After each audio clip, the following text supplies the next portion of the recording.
What's going on, you loyal listeners? Thank you for tuning in to the L Squared Podcast.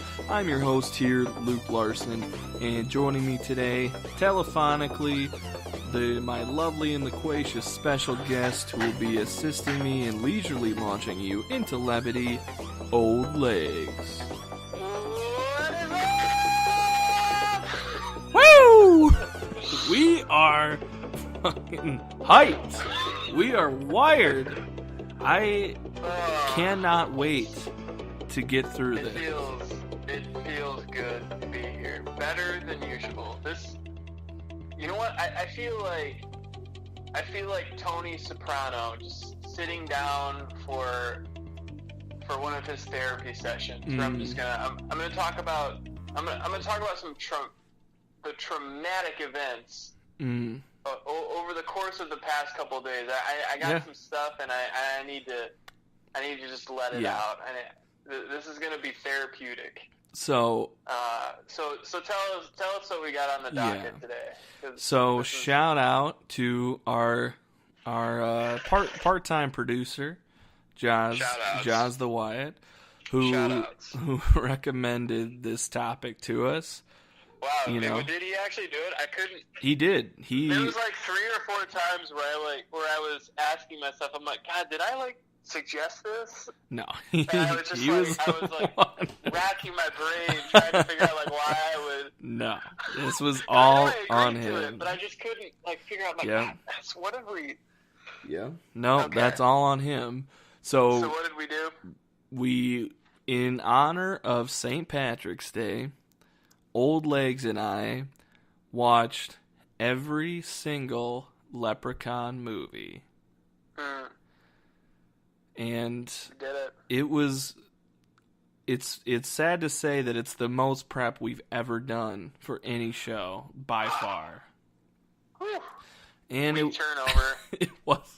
It was a lot of work, and I'm not gonna lie, when I agreed to this, I wasn't sure how many there were. 100%. I thought there was 4 max. Yeah, same. I thought, honestly, 4, maybe 5. But you just kept listing them off. You were like, oh, there's another one. Oh, there's another one? Yeah.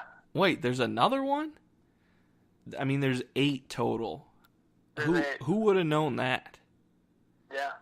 I mean, and we have now seen every single one of them. Are we Leprechaun aficionados? Are we the official podcast of the Leprechaun? We're the official podcast of the Leprechaun. Can we add that to the title? Film franchise. We might as well. I mean, we might as well. Is there another podcast out there? How do you feel about your life? Do you feel good about my life right now? I mean, it's. Yeah. Do you feel good? I feel being like a Leprechaun expert. Do you feel good? I feel about as good as I can, I guess, about that. Do we go to Comic-Con next year? I mean, I feel like there's got to be some kind of con in Dublin we can go to. I guarantee they have some kind of Leprechaun con, like Leprechaun. If not, we're gonna start one. That's goal. This is the that one idea where you're is just goal. allowed to just any puns, just fire them up, puns and rhymes. So good.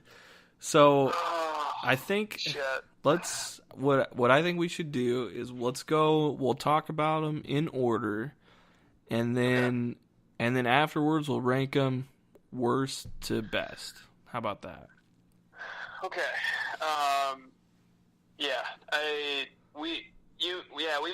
We might kind of put our opinions out there as we go, but yep. Yeah, we can kind of finalize the list at the end. Okay. Since, I mean, why not, right? Yeah, exactly. The people need to know we're the ones who put in the work to find these answers.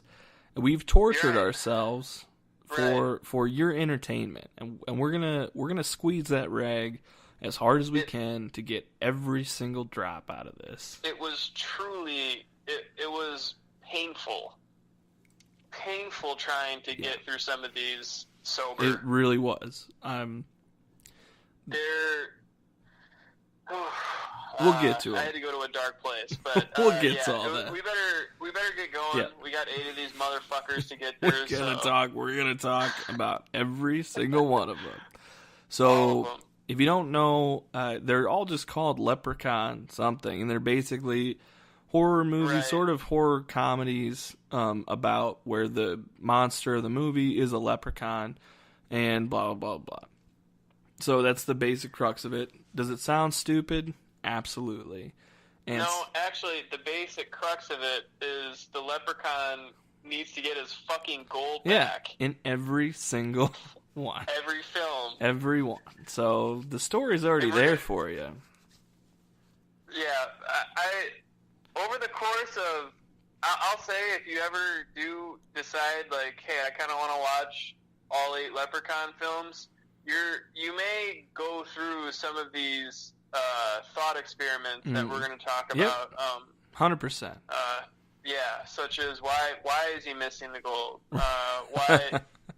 Why do the people want it? How much is gold worth? Like these are all things that I researched. What's gold sitting at the Dow right now? Yeah, no, trust me, I did the math. Like, we'll get to the math. Oh, I can't wait. So, all right, well let's start with the first one. First one, okay. So this is probably the most well-known one, Leprechaun Uno. Mostly because it's got Jennifer Aniston in it. Yep, that was her first movie role, right? This was her first leading role. It was pre-Friends, and she's entirely playing Rachel Green in this role. This is just This is like a weird Rachel Green Friends crossover Halloween episode minus Joey all of the friends. Minus a lot of friends. But if you could, you know what? For all you fucking completionists out there, if you consider yourself a completionist and you're a friend's head, yeah, because nothing's cooler than being a friend's head, right? Yeah, my God. Go out and watch The Leprechaun. I consider it. I consider it canon. It has to be. It's got Rachel Green in it. It's a prequel. I'm sure you've probably seen the Joey spinoff. Yeah. Go. Right. This was just before she moved to New York. These were the events that sparked her to move to. Correct. New York.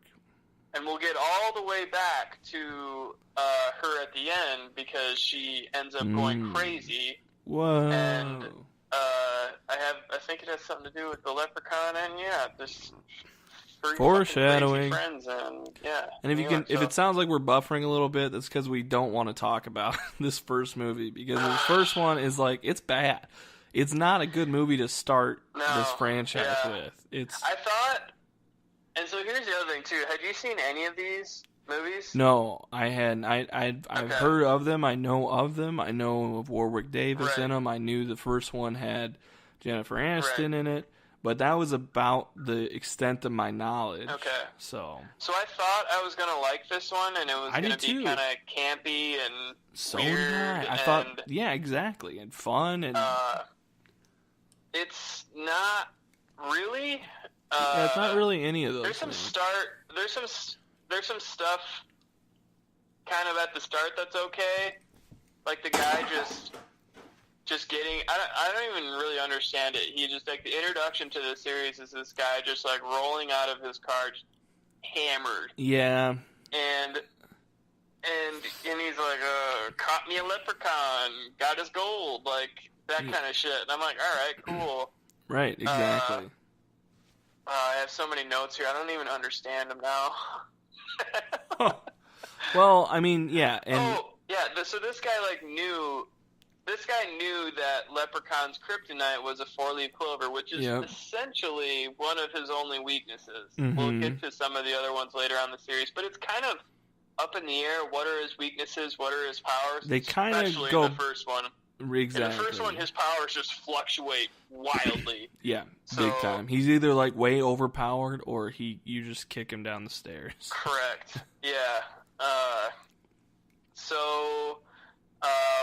I don't know, just a few things I wrote down. This is a random, like, quiet movie. There's, like, no music. I don't know if you noticed that. Yeah, that is weird. It's just quiet. Yeah. It's not like a scary quiet. It's just, like, I, like, kept, like, turning, like, the volume up. I'm like, oh, wait, no, it's just, like, one of those bars that doesn't have music. You gotta, like, pay for it's so touch weird. tunes. I'm like, cool. That's good. That's really cool. That makes it fun to watch. I loved Ozzy. Such a dumb character. he was like Ozzy is like 1,000% Forrest Gump, and I noticed this even before, like, the little kid asked. He's like Ozzy, we'll use this gold to fix your brain. I had to, like, pause the movie. Yeah. I thought that was pretty funny. We laughed so hard. We're like, wait, what the fuck? It's like, he's just dumb. Like, you can't have an operation for somebody. Like, he goes ahead and he says it at the end of the movie. He's like, I know we can't fix his brain, but but I he don't know, doesn't. made him feel better. Like, but he doesn't know that because he's so fucking stupid. So Ozzy, shout outs to my guy Ozzy. Who was in Teen Wolf? Who? He was the fat guy in Teen Wolf. Yeah. Played Post. Who's actually a pretty good actor. Yeah, he is. He honestly is. He's like a high watermark. Yeah. In the entire series. Okay. I mean, yeah, there's not a lot of them, so yeah, I'll give you that. Right. And so, yeah, that's another thing we have to kind of establish here is when we say that maybe this was good or maybe this was okay, that means it wasn't, like, unwatchable. Exactly. It doesn't actually mean it was good. Just be clear.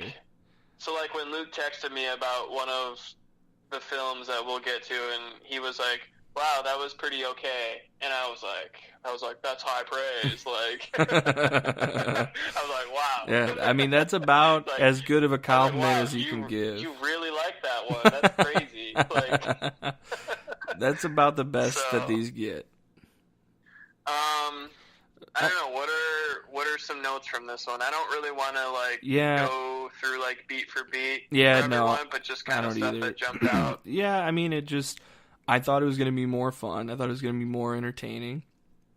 It was kind of boring through most of it, and it felt a little bit like Troll 2 at times. It kind of reminded me of that, but just Troll 2 is exponentially way more entertaining and fun and funny. Yeah. And, you know, it dropped lacks that, like, hominess or the. You almost tell that Jennifer Aniston was just kind of cashing it in. Like, maybe she already knew she had friends or something like that. Or I don't know. That's probably ridiculous. People never know if, like, a show is going to take off or not. But it seemed like she was a little bit bigger. Yeah. Than the part. It didn't make any. She seemed wildly like she was not a high schooler or I don't. Like, when she gets out of the car with her dad, like, I thought they were like a couple. Yeah. It's weird. It is weird. Maybe that's just a Jennifer Aniston thing because she looks kind of like that timeless. Yeah. Like, she still really looks like that now. Yeah, pretty more or less. It's incredible. Yeah. So maybe that's just shout out to her for that.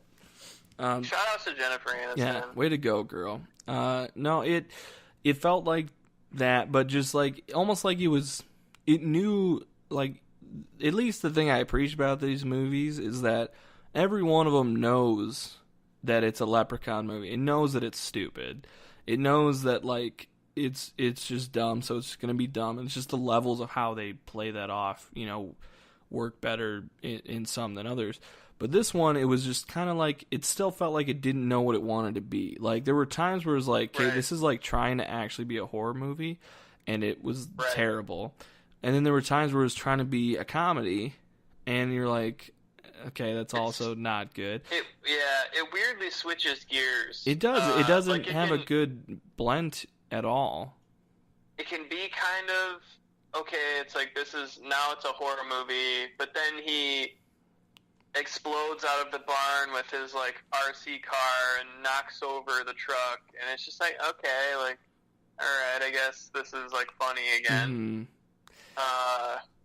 Yeah. I mean, it did have... It seems weird. It seems like it's interesting because there's this. I feel like if there were comedy writers writing this film, it would be better. I think so more too. so than, you know? Yeah, I think so too. Or even, maybe not even like a comedy writer, but just someone trying to do dark, like if it was like more to akin to like Evil Dead or something like that, right? It should be. It should be that tongue-in-cheek and just play up the campiness, and everything should be a mix of everything. There's good stuff here. Like when they start throwing the shoes, and he's like, son of a bitch. Like, yeah. I gotta like, oh, you know, I like, love that's great. that. Yeah, that's great. That was like one of my favorite parts. So I'm like, there's rules, and this is 100%. Yep, I love that too, and I love when they called those back in the next, movies, whatever. It also no, it never gets called back until like 8. But there's a couple tiny little references. I can't remember any shoe references. In 2, they had one, at least one. But anyway, yeah, I was mad that they didn't have more as it went. But this also has a great death scene in it. He kills a dude with the pogo stick. Oh, he jumps on him with a pogo stick, and you're like, yeah, okay, more of that dumb shit, like. Right. But because you're seeing it happen, and it's like, okay, well, it's a leprechaun on a pogo stick, and like, I don't think that would kill me, but that's cool that it's really killing him, and it doesn't really look like it's killing him on screen, but it's like, well, there's like blood now, so I guess he's dead. So I guess he's dead. And it's just kind of fun like that. Mm-hmm. Yeah, no, that's a good one. I kind of forgot about. That was her dad, right? Or just the pawn shop owner. Oh, was it the pawn shop? There's a lot of pawn shops. There's a lot of. There's a couple things we'll get to just for foreshadowing. There's a lot of pawn shops. There's a lot of drag. Men dressing in drag, and there's also a lot of leprechaun smoking weed, which we'll get to. All those things, but there's those kind of themes. So I think that they went to the pawn shop because of something, and they gave him the gold, and he was like, "Oh, let me keep this overnight so I can look at it tomorrow." And it's like, why aren't you just looking at it now? And then that's when the leprechaun breaks in and kills him. I think, if I'm remembering right, but not that any of this matters. But we're going with it. Again, we're experts. Okay? I guess we are, aren't we? That's what happened. Yeah, that's what happened. That's what. No one is going to be able to call us out on that. That's what happened. Okay. So, but overall, it's like, okay. I mean, it had ups, it had downs. It could have flowed a little bit better, but overall, it was a little bit of a disappointment, as much as a Leprechaun movie can be. So, right, and as crazy as that sounds, it's nowhere near the bottom for me. Yeah, okay. So, I mean, so let's go into 2 then. Numero dos. Which is called Leprechaun 2. Is that all it's called? Okay. I think it's just Leprechaun 2. And this has a tagline, right? Don't the first couple have taglines? Oh, shit, yeah. Like the first one is Leprechaun, their luck has run out. Or something, right? And I think, let me look at these here. I'm just gonna throw some filler out here. So I think the first one is, if I had to guess, because there's only so many luck-based puns you can do. So I would guess the first one was your luck ran out. Your luck ran out. I'll give you a guess on the second one. The second one would be. Fuck. We kind of went through this on the last one. Yeah. So hold on. This time, luck has nothing to do with it. Oh, fuck off. And then the third one, Leprechaun in Vegas, doesn't have a tagline because, again, they ran extremely lazy. Yeah. And the fourth one, one small step for man, one giant leap of terror. Jeez. Okay. What? Evil into house. Yep. Evil has a whole new something. I can't read that one. Great. Yeah, we'll get to these. We'll get to them. Okay. So if we're going to 2, I'll say that I really liked 2. This one's pretty okay. Like, yeah, this one was the first one, and I was like, You this have one's to- pretty so okay. Again, you can't say that you really liked it. Okay, I Okay. apologize to the loyal listeners. Just Or you have to preference it within the Leprechaun within canon. okay, This so one's pretty good compared to the other ones. right. So this was Because, one. like, I really like Mad Max Return to Thunderdome, Oh God. but that's just a classic movie. okay. I really like Serenity. With... So okay, no. We're Do you not have the going there? time on this? Okay, I'm gonna have to cut Okay. that out. All right. So Leprechaun 2. right, Let's clean get in. back to an Leprechaun important 2. movie. An important film. important. So like this is when we're talking about these movies, it's sort of like Yu-Gi-Oh, right? When you lay a magic card, that's an element field. So then like when you like let's say you have a zombie deck, so you play Call of the Haunted, then all of a sudden all your zombie cards, their attack points and defense points increase because that's the field they're on. So when we're talking this conversation, this podcast is like Call of the Haunted. It's like a field magic card in Yu-Gi-Oh. Correct. So now every movie we talk about is going to gain points, attack points. So it's going to be more powerful than it really is, if that makes sense. So you used one esoteric train of thought to explain another esoteric topic, which is great. That's what I do, baby. Because people who both know the Leprechaun series and Yu-Gi-Oh are totally going to get that. I think So, that's good. pretty I much like that. our audience at this point. So Perfect. You and me. that's exactly right. We're I got it, so that's play ball. perfect. It's us. So Leprechaun 2, with that magic card being played, I really liked it. It was like, this is what I wanted. The perfect blend. Oh, perfect. A good blend of I wouldn't say perfect. Of horror an okay blend of horror and comedy, and the characters I thought worked really well. I liked the main guy. I really liked the Uncle Morty character. I liked the Leprechaun in it. I liked the new mythology they kind of introduced, and the play on the capturing the Leprechaun thing I thought worked well. The only glaring thing I didn't like about it was the lead gal, his girlfriend. I did not like her in that one. Her weird, lippy, starry-eyed. Really? I'm serious, man. She took me out of it. Okay. Interesting. Her, Alright, she so just I like was just staring gonna- I off, was- showing her teeth, just like, that Alright. bugged me. So She had a good scream, though. You wouldn't have stuck your head into the lawnmower blades. I mean, come on, man. Well, on sci-fi.com, those lawnmower blades were blurred out, unfortunately. Well, believe me when I tell you that a quick little Pornhub search there will get you every leprechaun Damn it. DVD scene Should have done even in more the prep. series. Damn Yeah. Yeah. I went deep down the Okay. leprechaun hole. All right. So, I thought Bridget was hot. I thought she was the best girl in the series. I mean, yeah. I mean, I can say that for sure. But again, it doesn't close. say much. It's but close between her and the smart girl from Leprechaun 4, but we'll get there later. we'll get there. I thought she was good. I thought the main guy, Cody, I thought he was the blind guy from Roadhouse. And then I had to Wow. I thought it all the way up until the end, and then I started Googling stuff, and then I realized that the blind guy from Roadhouse is actually a real blind guy, Yeah. and he was a real musician. And I was like, oh shit! All right, well, What the fuck? he kind of looks like the blind guy from Roadhouse. So, is that good or bad? Hey, it's neither good nor bad. That's kind of what I thought he looked like. And I was like, Okay. because I was starting to put together his IMDb page. I'm like, cool. Cool, He cool. did this. Yeah, he did yeah, Roadhouse. yeah. He's been in some stuff. Yeah. Nope.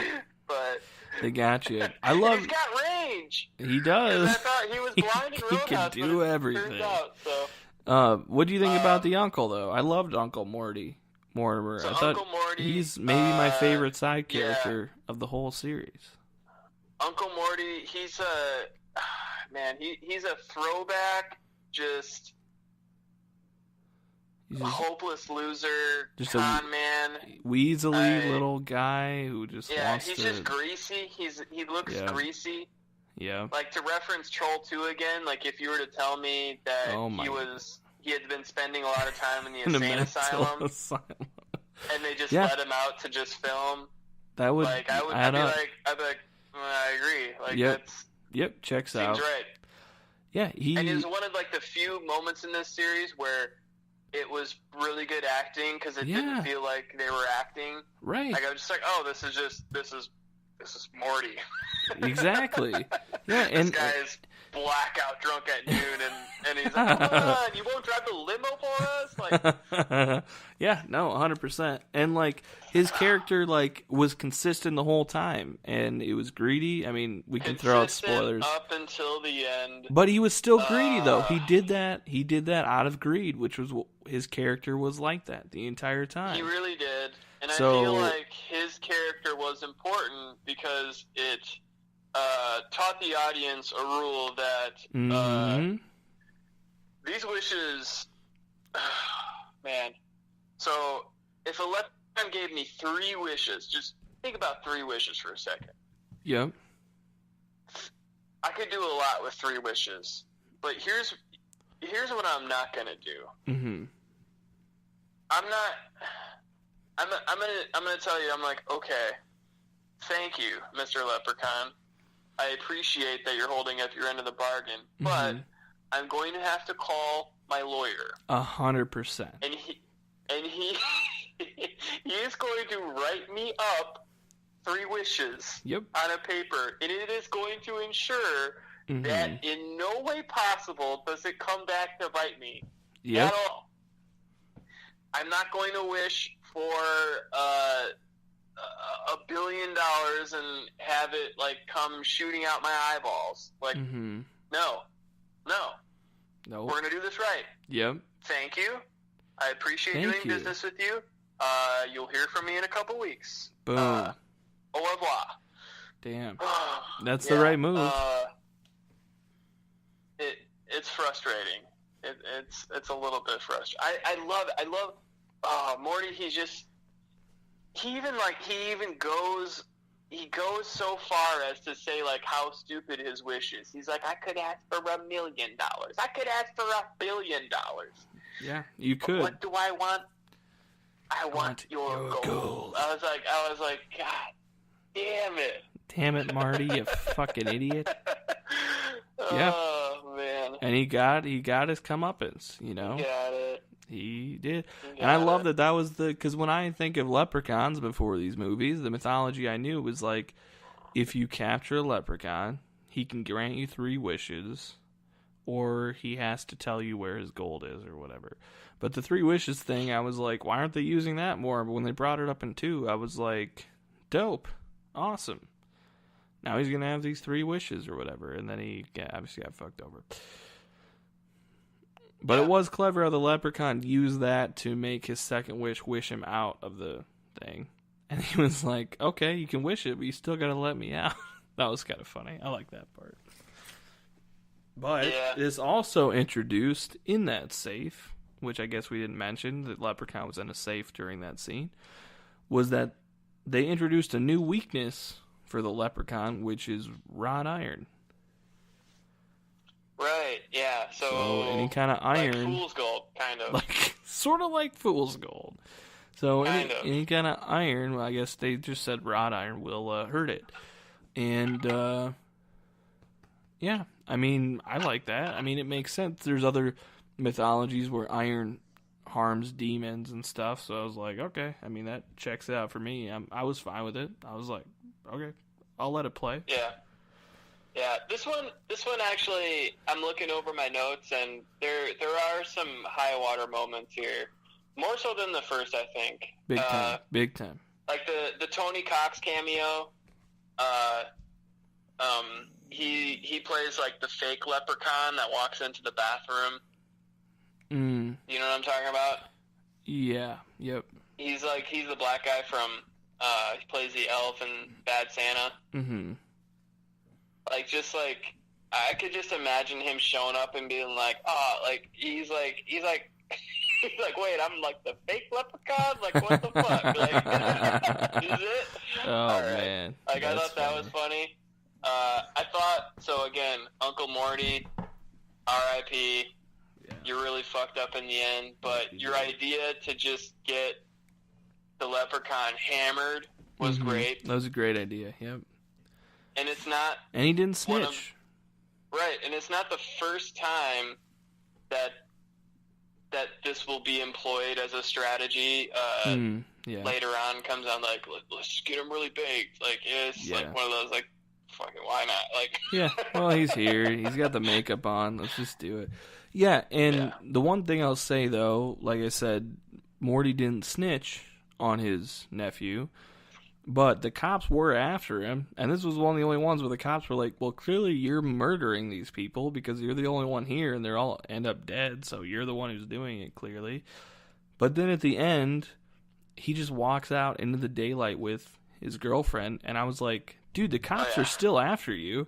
There's even more bodies out there. Like, your kill count has gone up. You're the only suspect. The ending for, like, the next 3 movies are incredible, because they just end. Yeah, they just, it's 30 seconds, and it's just big done. time. They just walk out, they're like, yep, they don't waste any time. They just, like, they figure out a way to fucking blow him up somehow, and then they take 2 steps, and then end credits. It's like, done. Yeah. Okay. I guess that one's over. Oh, man. Did you notice this? There's this weird thing where they're getting Warwick Davis, or the Leprechaun, drunk at the bar, and Uncle Morty keeps talking, and Warwick Davis, he just does this weird kind of non-committal look, and he just keeps staring, and it looks like he, like, forgot his lines. And he just keeps staring, and it's, like, way out of character, because they keep flashing back to him, and he doesn't say anything. It's, like, the first time where, like, the camera pans to him, and he doesn't have anything to say, and it happens, like, 3 times in a row. It's, like, the funniest thing. I don't know why I noticed that, but it's weird. I just thought for, like, a second that it was either weirdly cut, or he forgot his lines, and it was, like, an outtake. That's so funny. It's weird. If you go back and just watch that scene... Oh, I'm definitely going back. Because it's so out of character. It's like the only time where he's not fully in control of the scene, or he just sits. He just has this confused look on his face. I didn't understand it, but yeah. So this one was when I started to not really understand the Leprechaun's powers. They get stronger when he has his gold and when he kills. And this isn't really made that clear until the very last one, but we'll... Yeah, and he says a lot of, to get back me shilling, I'm due for a killing. Says like that a lot. Right. A lot of rhyming. That's good. Have you been working on that? Oh, yeah, dude. You know, it's mostly rhyming. I wouldn't say a lot. It's pretty much almost all rhyming. Except they gave up on it. In, like, what was it, 6? I think it was like 4, maybe 6. They just completely gave up on trying to rhyme and have him do puns. It's like, what's that? Yeah. What happened with that? Kind of in and out, yeah. I'm like, no, he's got to be, the only time he speaks should be rhyming and in puns. That's it. Right. I was actually thinking, isn't that like Leprechaun language? Yeah, pretty much. I think maybe after 3... when they kept rhyming shilling with killing over and over and over and over and over again, they were like, well, this guy doesn't say a lot of things, so we're kind of running out of new rhymes for him. So maybe we're just gonna not do that anymore. Right. That's what it felt like to me. But so do we want to just get into? Do you have any other thoughts about 2? So 2 was just kind of cool, I guess. It was one of those weird... It felt like one of those...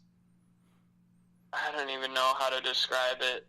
Just to, like, the Leprechaun's house was... It reminded remind me of like Labyrinth or like Dark Crystal, like those weird 80s/90s movies that had weird animatronics and built sets and stuff like that. Right, with like neon lights and fog like behind them and stuff. Yeah, it was just kind of a thing. And it just was so clearly a vibe. Yeah. Is that a vibe? Is that right? Sure. Yeah, it was a vibe, and I was like, okay, I can vibe. My vibe works with this vibe, but it's just like. And Bridget was best girl, so. Okay. Well. Fuck you. Okay. I like those sets too because it's just like so clearly a movie set. Like it's nothing else. It doesn't look like a cave. It just looks like a movie set. Which I appreciate too. So. They actually did. I thought they. Put some time into thinking of a clever way to, like, kill the leprechaun. Yeah. With like the chocolate gold, the real milk chocolate. Right. Which, I thought. Shout outs again to Tony Cox because he saves the day. Very true. So, yeah, I like that too. Like, wow, that was cool because like in the next couple movies, it's just like. I don't know. They just pull something cut his head out. Off, right. I don't know. It's just. I like that. I also like their first plan that ended up not working about getting him into the safe. I thought that was a good plan too. Right, and also, that was a good plan. I almost forgot to mention the opening of this. I thought was really good when like the slave dude's trying to escape, and then that was the shoe reference when. The slave's running away, he appears in front of him, and he falls back, and he's like, your shoes are filthy, come on. Like, tries to clean him up. Quick. But then that was when they introduced that cool little predicament he was in, where he was like, hey, if I get a wife, then I'll set you free. You can be free forever. And then he's like... We didn't even talk about that. We didn't even mention, like, the wife aspect. Yeah, but it was like... Which they just go back to, like, midway through the series. It's like, oh, all right, we're doing this again. So dumb. But it really worked. I mean, I really like, again, in the context of this, it was really okay. That part where it was like, oh, well, if this... all she's got to do, she's going to sneeze 3 times and she'll be my wife. And he's like, all right, I'll help you because I want my freedom. And then she sneezes once and then twice, and he realizes it's his daughter. And he was like, oh, they sneezed 3 times, and no one could say bless you or whatever. So she sneezed 3 times, and he said, God bless you, and then ran away. And so then, in 1,000 years, I'm going to marry your kin or whatever. I don't know. Either way, you know what? It worked. It was I thought it was a really okay opening. And if you're in that situation and the leprechaun says, well, in 1,000 years I'm going to marry Kim, you're like, great. You take that deal. Do it, please. That's 1,000 years. Yeah, why the fuck would I care? Hey, you win some, you lose some. I feel like Leprechaun, you drive a hard deal, But you know what? I'm going to have to take you up on it. Yeah. All right. And that gets us to Leprechaun 3. Which I thought... 3. When I saw the opening of this, I was like, I feel like Jerdo's going to love it. Not like the pawn shop scene, but the gambling part. Oh, yeah, I thought I was going to love it too.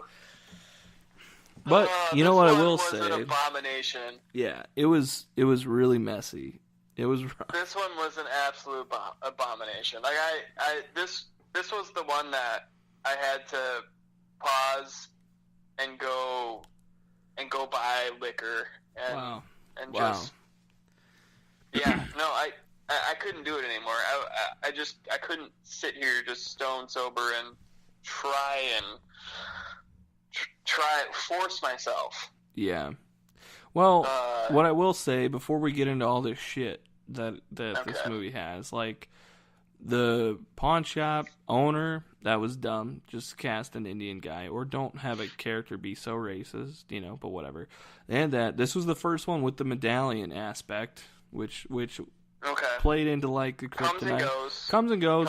It's okay. I don't mind when it works. Like most things. But I liked the creepy fisherman dude who came in to pawn it off because he's like missing fingers and missing arms and stuff, and like he all of a sudden has this leprechaun statue. I was like, oh, this dude has clearly fought with this leprechaun over and over, and won, and finally, like, he got the better of him, so he's just right. cashing him in and getting the fuck out. And I like to think about that. Like, this guy probably has a lot more interesting adventures that we're never gonna see.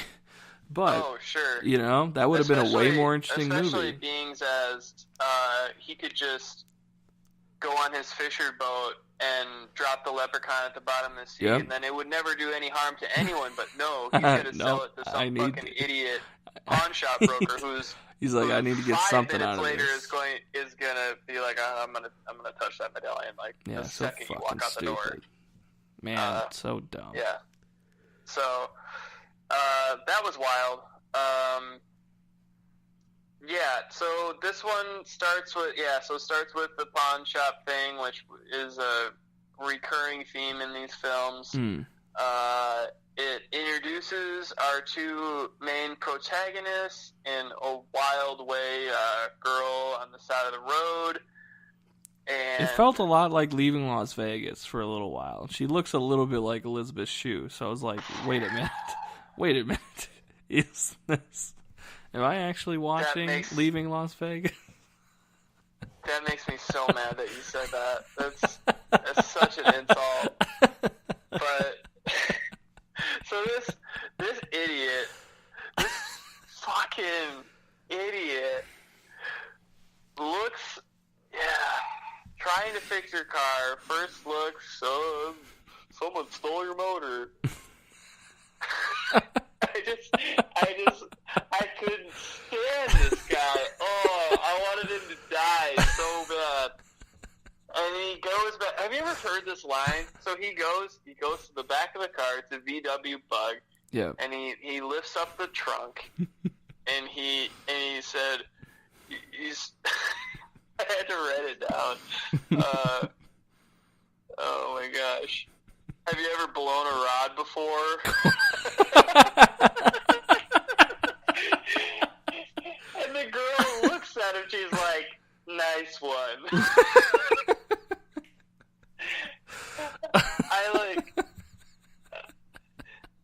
I was like hard out from here. I just thought like, wow, this is actually going to be really good, or like this is going to drive me to like pause the movie and go get some alcohol. Have you ever blown a rod? Like, have you ever heard a mechanic say like, oh yeah, you know when you blow the rod, like this rod right here, if it gets blown, that's no good. That's so good, dude. Car don't work. It car no work. Car no drive no more. Car no drive no. You blow the rod. This specific rod. You have a blown one. You know what I'm saying? Yo, hey. So God. So that's where this movie started. That's like the baseline. And it's... Go ahead. It's just infuriating from there on out. His first time into a casino, and granted, like we're dealing with like Forrest Gump. This is one of the untold Forrest Gump adventures that he had, where he walks into the casino and he's like, well, I'll never say no, so many bright lights before in one place. I took that check out of my pocket and I said, let's play some craps. Yeah. It feels like something Forrest Gump would do, except that it kind of does. He's apparently going to college. He's like MIT or something. Some fucking dumb shit. Yeah. Takes out a check for $23,000. Yeah. And proceeds to lose it at a craps table within, I don't know, the next hour and a half or so. Yeah. Again, not possible, but... Not even. I love the fact that this guy goes from he's never been in a casino, the girl has to sneak him in because he's underage, to he's just a full-on degenerate. Like, he's like, oh, I can't believe I lost. Like, how does this work? Oh, man. Like, just... Yeah. This whole entire film was just nails on a chalkboard for me, but... Do you have anything to... Well... I feel like I'm rambling. Yeah. I mean, you are, but that's okay. Yeah. No, I mean, like, there are a lot of bad parts, and there's a lot more that we haven't even talked about yet, like the weird... It's so... We'll get to it, but But some aspects of the wish fulfillment parts, I didn't mind. Like, I didn't mind them actually not having the wish blow up in their face and have a big loophole. There's a lot, too many. But when the wishes, like, they just wish and then it works out, like, okay, I don't mind you using leprechaun magic against him and for your benefit for once, you know. This was almost the only time that it actually worked in some people's favors, you know. So, whatever. But, so, like, there's aspects of that I didn't mind. I liked the scene when he, even though, it was okay, I guess. Even by Leprechaun standards, even with our elevated Call of the Haunted field, it was okay. But just when he starts winning his money back, you're like, okay. And then the casino owner gets pissed about it and tells him to take a break, like, okay. And, you know, some of that was okay. But then, like, the weird date rapey stuff when he wishes he could be with that girl and stuff. And there's some things that have not aged well. Yeah, specifically in this one. Yeah. But throughout the course here, yeah, not good. And then, like, it was weird that she left, and then the leprechaun showed a lady on TV who started stripping for him and came out of the TV, and then he thought she was gonna have sex with him, but then all of a sudden he realized it was a robot. I was like, wait, what? But the infomercial, I kind of actually liked it. It reminded me a little bit of Cheddar Goblin, which made me. The Leprechaun in commercial was maybe the one high mark of this film. No. The Leprechaun part of it was good. I really like that. But I'm just saying with the girl, when she, specifically after that, when she came out of the TV and that's happening. And then why did it turn into a robot? That makes no sense. He's magic. That was just the sci-fi version. If you want to Pornhub the full scene. Would have been an actual naked woman. Oh, my mistake. Know, yeah. I assume. That killed me. I was like, that's so weird. Like, wait, what? That doesn't make any fucking sense. And then the other guys who were sort of the muscle, opposing the casino owner dude, it was like hit and miss. Like, they'd have one scene where I was like, oh, that wasn't bad. And the next scene I was like, oh, God, that was fucking atrocious. There was the magician character in this, he was kind of overdoing it, but honestly, he wasn't bad for Leprechaun standards. Right. But I was pretty pleased when the Leprechaun chainsawed him in half. Yeah, that's a good way to put it. But I was thinking, hey, this guy's like doing like a Kevin Kline impression, like. The whole time I was like, oh, this is basically just like a Kevin Kline character. You're basically just like being Kevin Kline. And I was like, oh man, I just wish Kevin Kline was in this movie, but I don't have one of those gold coins where I can make that wish come true, you know? It's frustrating because there's a lot of points in this film where I feel like if I was directing it, and this is going to sound like hyper pretentious, but I think we have a sound effect for that. Yeah. There we go. I feel like I can totally step in here and make this film better, but just like, so we're like talking when Leprechaun is cutting the magician in half with a chainsaw in front of a live audience, like I just like pictured like smash cutting to the live audience and just people are just like throwing up everywhere, just like like they can't like believe what they're like seeing, Cheddar Goblin just style. Losing their fucking minds. Like, it would have been incredible. Yeah, but no, this film doesn't do it. It just kind of goes halfway. And then like this felt weirdly like a cash in. Did you like? Yeah. Did you see? It was like they were taking their chips and they were bringing them up from the casino floor to the cashier's office, and they were cashing in. That's what this film felt like. That was really nice. Felt like a cash in. Yeah, I mean, we'll get to I'm going to say this point for the end, but I will say hot take. Are you ready? Okay. If you thought you hated me earlier, get ready for this. I'm about to hang up. I think this might be the best girl, in my opinion. Because she had the best. She had great boobs, for one thing. And she was, I thought, fine, likable. I wish she would have been the girl in the second one, and that would have elevated it even more for me.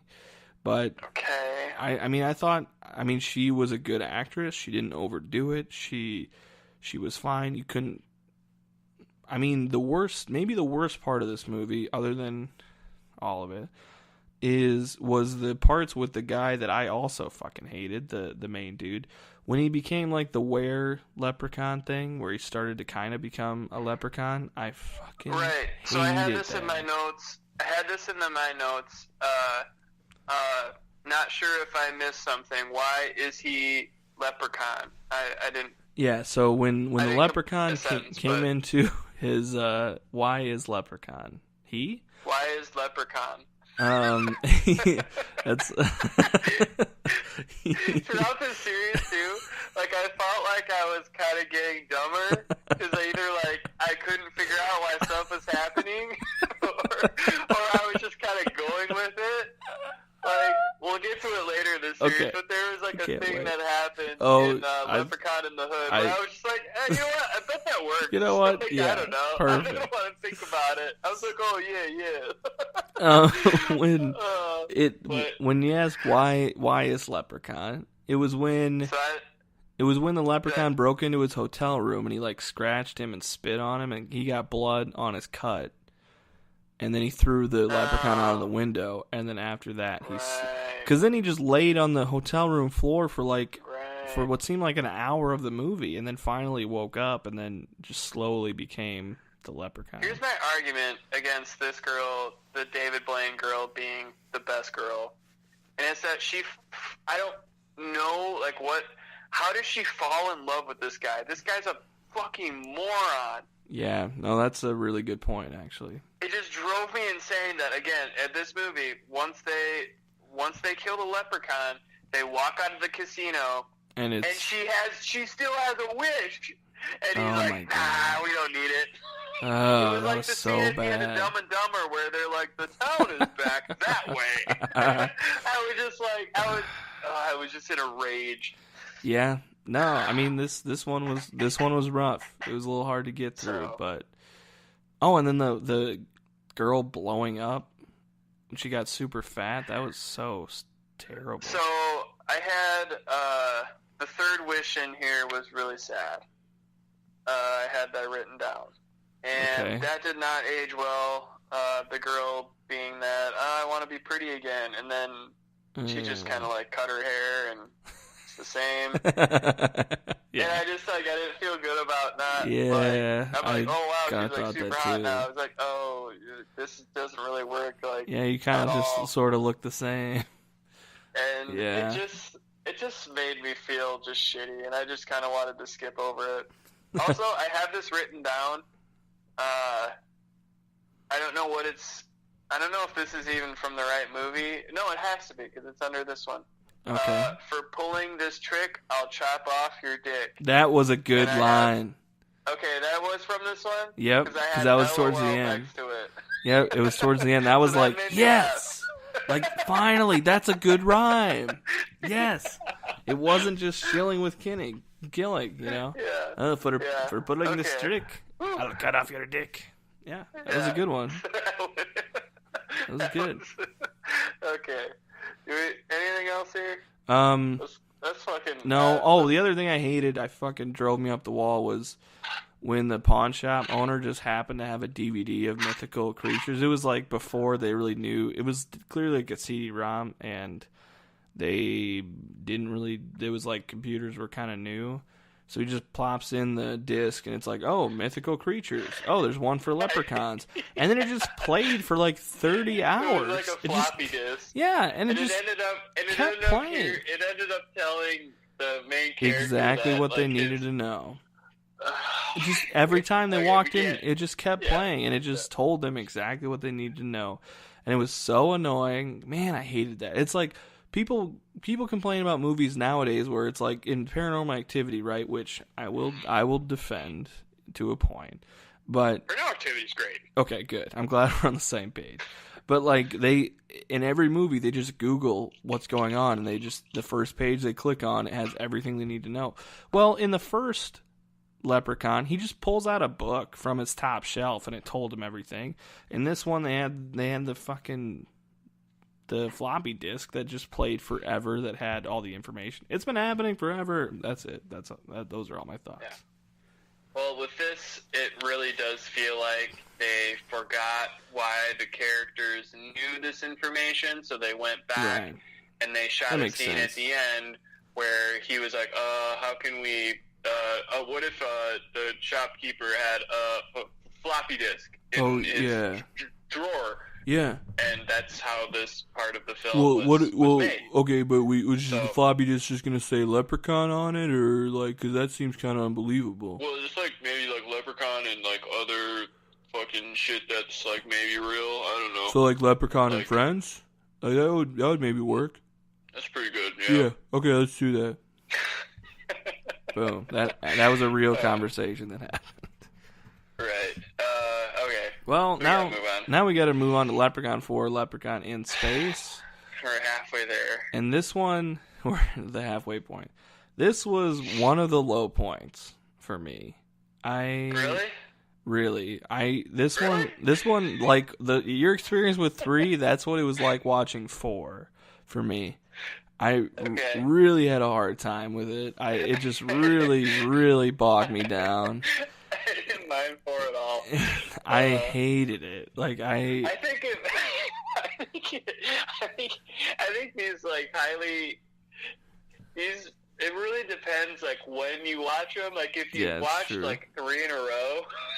Yeah, because I definitely. The 4th is just always the worst one. It could be. Yeah. I think this is where I started fresh.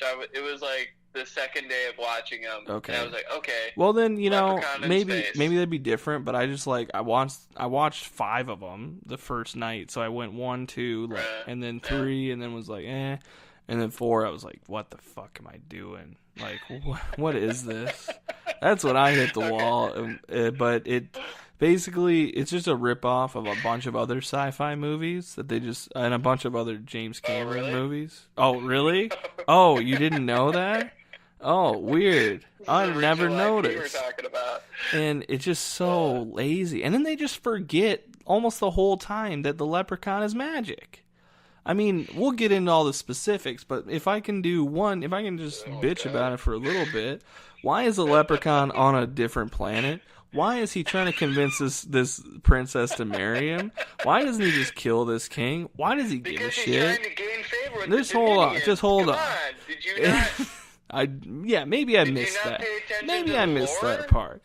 And then his cane turns into a lightsaber for one scene, and then they blow him up, and then he shoots up the guy's dick, and then he blows out of the guy's dick, and then at the end they have a shrink ray and a growth ray, and so they shrink his gold really small. He's like, oh, what did they do? What did they do to me gold?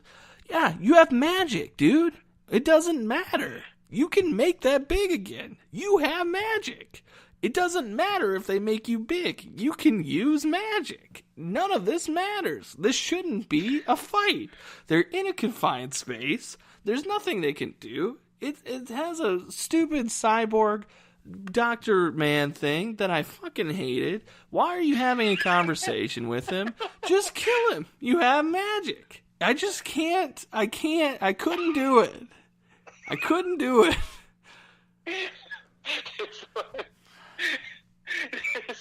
I don't know what it was, but this one was just like weird and dumb enough to where it just kind of like hit like a note with me. There's like a 7-minute just scene of the sergeant dressing in drag and going back and forth, and why is that in there? Why? And it just goes forever. Why? Sergeant, I love it when he eventually dies, and they're like, he was the best Marine. He was a cyborg. Oh, I can't believe it. Like he was a cyborg. I'm like, he had like a thing on his head. His whole head was metal. What do you mean? What do you mean you didn't know he was a cyborg? Hold on, guys. This changes everything. Am I on crazy pills here? God. Oh my God. But, I did, like, the whole time I was doing the fake Stallone voice because this dude looks like a knockoff of Stallone. He just does. The whole time I'm going, yeah, I don't know, you're a leprechaun. Whoa,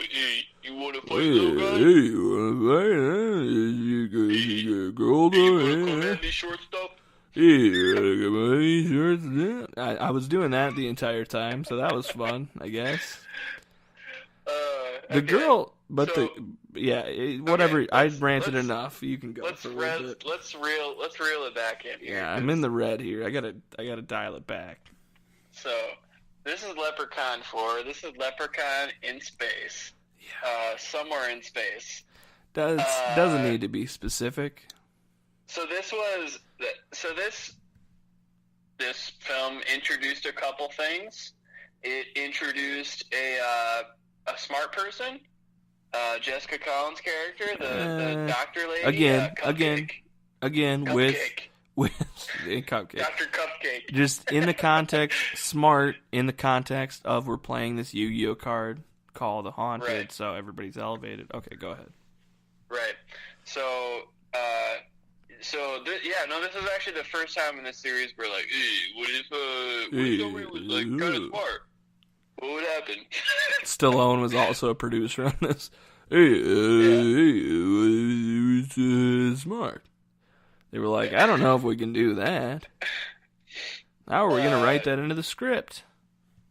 Right. So this was again, the Leprechaun is looking for a bride, and this introduces one of my favorite characters in the series, Princess Zarina. Shut Princess your Zarina, fucking let's mouth. Fucking go.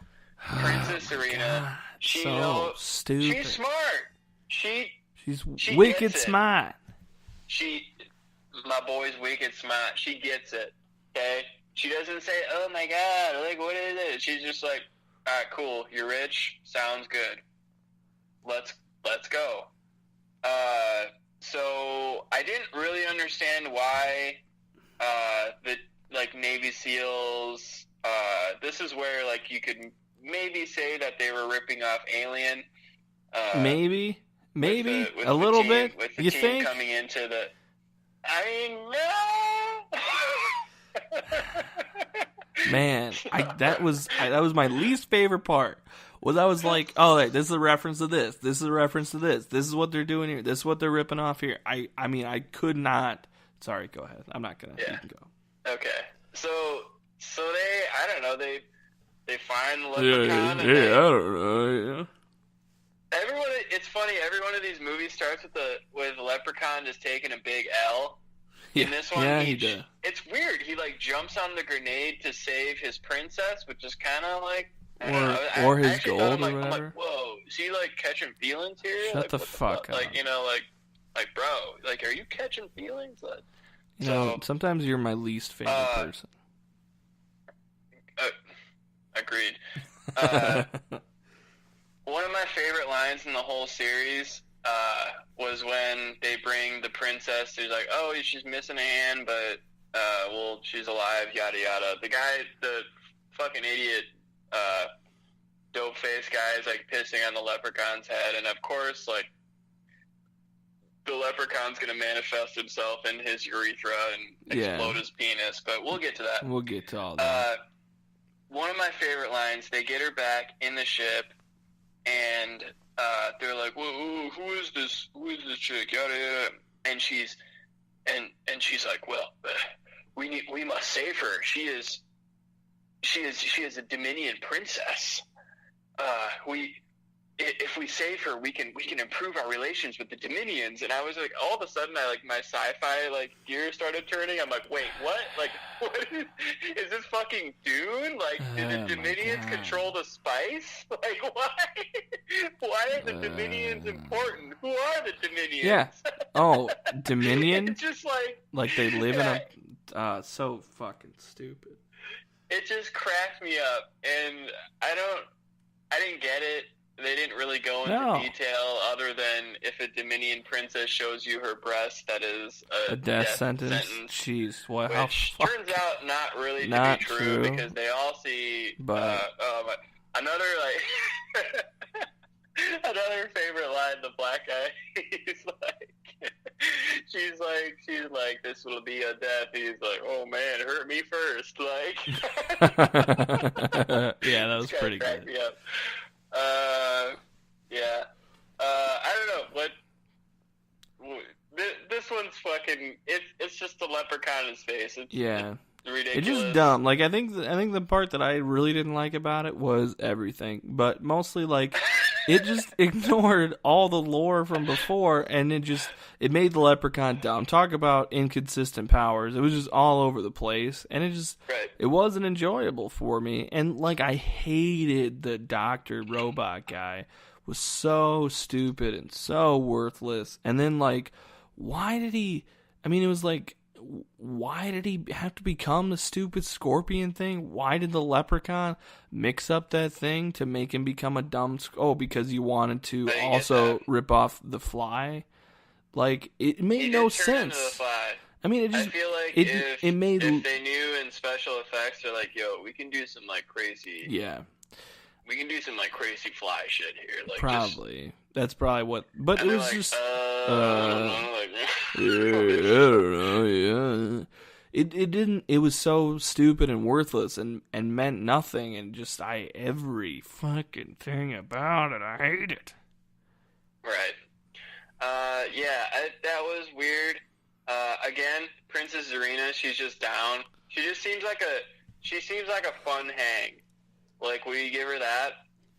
Like, if you had I to guess. choose, cool, chill hang. Like, if you pull out the blender and you just start, like, throwing tarantulas and scorpions in it, it's like, yo, let's give this guy an enema. And she's like, I'm down. I mean, I don't really know if I would consider that, like, fun. Or something I would do for leisure, but sure. You know what? Sure. I'll give Princess her that. Serena, fun hang. You know what? All right. She could probably crack open a few. She could probably throw a few back. Fine. Yeah. You know what? You fucking got me there, okay? I'll give you that one. I kind of liked how everyone ended up naked in the film, too. Yeah, that is kind of weird. The dumb hot guy, just had his shirt off towards like the midway mark, and then the smart girl, she's like running away from the spider guy, and the spider guy like rips off her pants and she just run around in her underwear. Yeah, like, I know. I was like, wait, I was like, wait, when did she get in her underwear all of a sudden? Did I miss that? You missed it. Yeah, I did. Yeah, I missed it. This is the best ending of all the films, because it was like a really ironic space middle finger, and I felt like it was like flicking me off. It's like, fuck you for watching this. Right? You should feel bad about yourself. Wasn't yeah, that just a really good ironic middle finger? You know what? I felt that. I was like, yeah, you know what? Fuck me. You're right. Yeah, you know what? You got me. It was like the best. It was definitely the best ending. You know what? Of all of them. So, yeah, okay. That's all I got for Leprechaun 4. Let's get the fuck out of here. It's better than Vegas. Come on, man. I don't know. Be real. Let's be real. I'll have to see it again. I'll see them all again. So this is Leprechaun 5. I won't. You're right. This was my most anticipated out of all of them, believe it or not. When Leprechaun 5... Leprechaun in the Hood. The Hood. And this was so good. I mean, again, we played the magic card. It was good. It was fun. Honestly, I'm not gonna lie here. Like, just an overview, had good character development. I gave a shit about these characters. I thought the Leprechaun was used very well. I liked the lore they introduced, But if I can sell you on nothing else, the opening of this as one of the best openings with Ice-T kicking down a door. What do they find in this abandoned building is basically Colt 45s and a cheeseburger. Some malt liquor. And then they see the Leprechaun. I had no idea what this film was. I'm like, is this like a blaxploitation film? Like, I was like, big time. Okay, this is gonna be awesome. Yeah, and it didn't disappoint. And when he finds the Leprechaun, he fights him, pulls out a knife from where, you ask? Out of his afro, He stores a knife in his afro. That doesn't work. So he pulls out a gun. Out of where? Oh, out of his afro. And when that doesn't work, he pulls out a full baseball bat out of his afro. And I was like, this is peak cinematic experience right here. This is what I was waiting for. Yes, exactly. Like, it's like perfect. Yes, this is exactly what I want. It was frustrating where the only thing that was absurd about these films so far was the Leprechaun, where it's like, why can't the rest of the characters be just equally absurd? Yeah. And it was so refreshing. And it was so refreshing not to have fucking stupid white people. I was so sick of white people. I was just me too, man. I was wanted them all to die. I was like, please kill them all. This was... I feel that all the time, every day. Yeah. It was really, really, really incredible just to have something new and fresh, and that didn't feel like people trying to act. And as absurd... like, oh, cool, this is Ice-T. Ice-T being Ice-T, this is fucking great. Like, sign me up. So a couple things with it. I don't have any complaints about it. From beginning to end, I liked it. I honestly, like the character development, I honestly thought was good. I believed it, and I grew with the characters. I liked the Leprechaun in it. I liked Ice-T in it. I liked pretty much everything about it. And Lep in the Hood, up to no good. You know what I'm saying? I mean, it was just fucking awesome. I mean, just fucking fun. And honestly, just talking about it right now, is I kind of want to put it on again. TBH. Wow. TBH, folks. So this was this is a really cool film. I think it nailed the vibe better than the other ones did. Granted, we just said it kind of the absurdity, just kind of ratcheting up, leaning into it. I felt like maybe it was a little bit slow in the middle, where they keep trying to get this like Vegas thing together, which I didn't completely understand. Trying to get the gig or whatever, yeah. Yeah. I wish. I guess if I'm just gonna, since I'll just go into like complaints, nitpicks. I kind of wish the whole film was Ice-T. You wish he was kind of the main character? Yeah. Wouldn't it be better just like Ice-T versus the Leprechaun? Yeah, and that was another thing I liked about it was, if he would have had more screen time, but... He was kind of like a heat check guy. Like, he came on and exactly. It was just like, that's what I was going to say, is like, he can go toe-to-toe with him. He's beaten the Leprechaun before. How many people can say that? I mean, he didn't really try to, but like, Not only did he beat him, but he had him just front and center in his office. Yeah. And he got away from him a couple times. Like, I don't know how many other people can say that. Like, that's a great way to put it. A fucking heat check guy. There were some good ancillary characters in this. Like, what's his name? What's his name's mom? Who was blind. Oh yeah. Right. She kind of cracked me up. Good. She eventually serves like the Leprechaun dinner, and that was kind of fun. All that good stuff. The three dudes, like the three compadres, they tested my patience a little bit. Really? I'm not wow. a little bit. I'm a little bit surprised by that. Did you understand the flute completely? It's not. I liked the idea of it, but I didn't totally get it, I guess. Can I play you? This is what I thought of every time he started playing the flute, and like everyone in like the room just kind of like stopped, and they were just like hell yeah! Like he blows into the flute, and all of a sudden it's.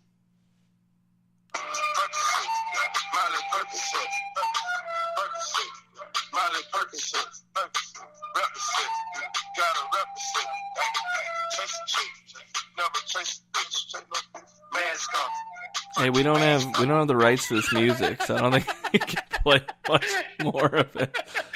I don't care. Every time he played the flute, I'm like, oh my God, he discovered it. This is where it was discovered. This is the trap flute. It's sort of like the pick of destiny. Yeah, this is the trap flute that would invent like Atlanta hip hop. Wow. And I was like, this is where it happened. Wow. I was like, oh my God. That's a pretty deep cut. Basically every time, and I wish like you could like go back and redub this with some like future Hendrix mask off, but I mean you can. Yeah, you can. I mean, do you have that kind of time? I am not going to. I was watching most of these movies either while A, I was falling asleep, or B, like trying to like fold laundry or do dishes. Like, wow. It took a lot of power to, just we made it through. We did. We got here. So this brought me up to one of those things where I felt like I was getting fucking dumber. Sure. When the guy in the bathroom and he spits like the goop on the heating pad, and he's like, heat plus this plus electricity equals fire. And I was just at this point, I was just like, work. Like, it's just like hand sanitizer. Just like, yeah, I was like, sure, who knows? Yeah. Like, what am I, like a science man? I was just like, if you say so, man, I don't know. Sure. And it did. And this is where I felt like I truly was just like getting stupider. And I'm like, wow, this is. If I like try to talk about this at like work or at a party, like I'm gonna like get fired. Like I'm like, but I was like watching this film and like. Oh man. But actually, in Leprechaun 5, I saw this thing. Like, this is like one of those things where I just like, holy shit, I'm getting stupider. But yeah. No, this one's pretty good. This one's okay. There's a couple things that like have not aged well.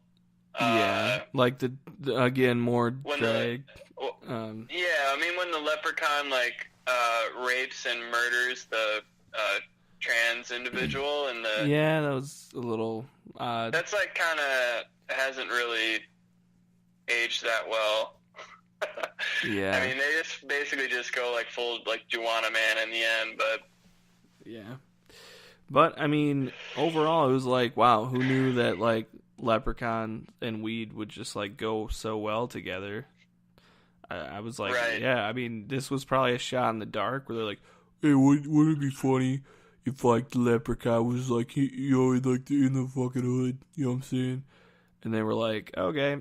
And then they just stumbled upon this like great idea, and it worked. But then it leads us into Leprechaun the next one 6, which is Leprechaun Back to the Hood, and it was not for this as one, good. Maybe this is what made me not like Leprechaun in the Hood as much as you did, is because I watched these two back to back, and it just made it feel like it was like 2.5 hour film.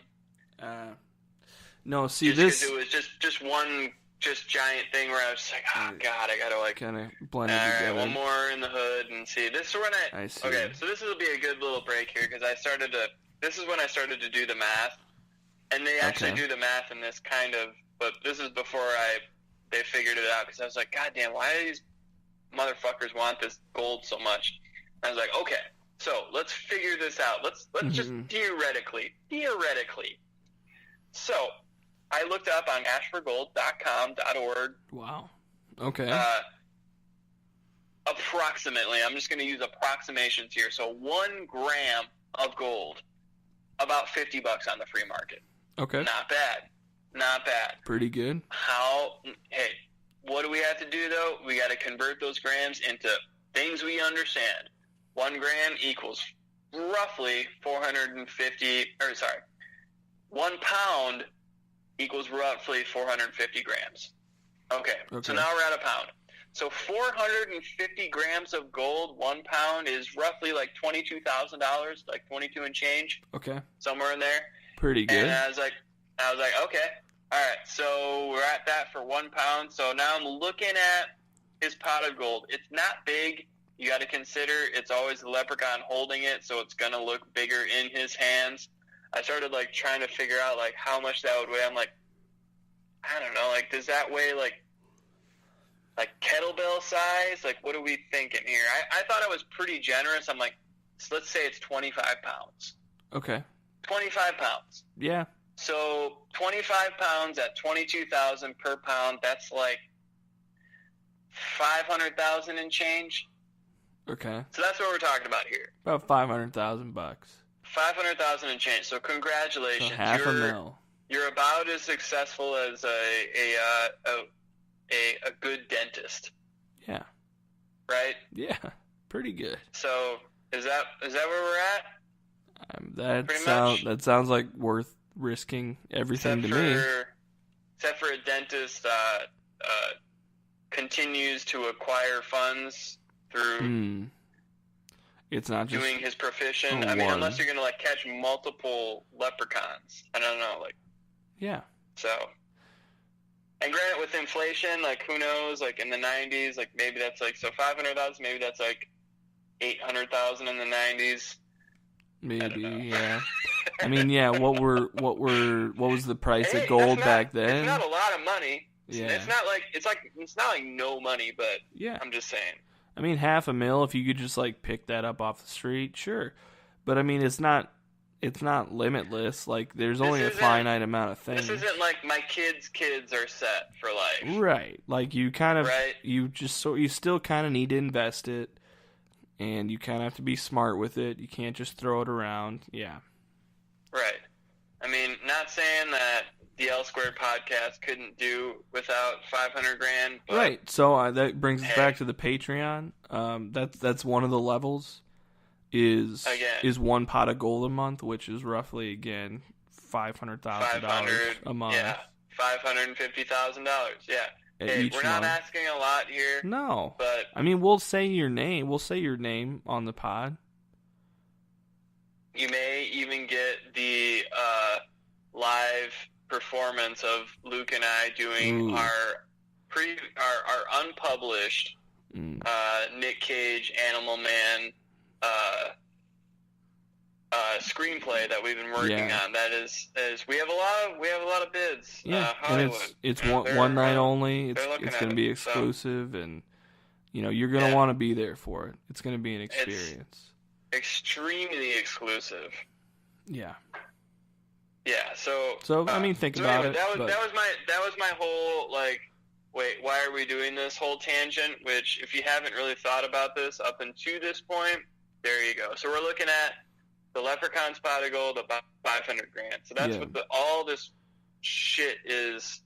And I don't even know if we really mentioned that a whole lot, but every one of these movies, the Leprechaun, he's just trying to get his gold back. Yeah. Yep. He's like, bro. Every time. Every time. Yeah, and when I watched these, so I watched 1 through 5 Saturday night. So just so you guys know, I worked on Saturday, got home from work on Saturday, and then just was like, okay, I'm going to watch all these. So I watched 5 of them on Saturday. 1, 2, 3. And he's like a regular Greg Turkington. Exactly. Maybe even better. Some would say better. Anyway, so I got to 4, and I hated it so much. I was like, you know what? I was getting a little burnt out. I was like, hopefully In the Hood will save it. And for me, it did. So my lasting impression of Lep in the Hood up to no good, the Leprechaun wraps, and then I go to bed. And then the next day, I watched 6, which I was like, meh, pretty mess sauce. And then, we'll go from there. So 6 to me was like, all right, more Lep in the Hood. And it was like, meh, pretty disappointing. It didn't add a lot. I didn't think any of the characters were interesting, other than the one friend, I guess the gap tooth guy. Everyone was wearing. I kept thinking of him as Cheese because he reminded me of Cheese from The Wire. Yeah, I haven't seen The Wire, but I'm going to agree with you. And everyone was wearing 57 fake shirts. every single Yeah. person. I was like, what the fuck is 57 Fake? I don't know what that is. I looked it up. So 57 was... Fake was a sports clothing brand that was exclusively in Los Angeles. The trademark was bought for it in April 11th, 2004, and they officially gave up that trademark in 2007. Damn.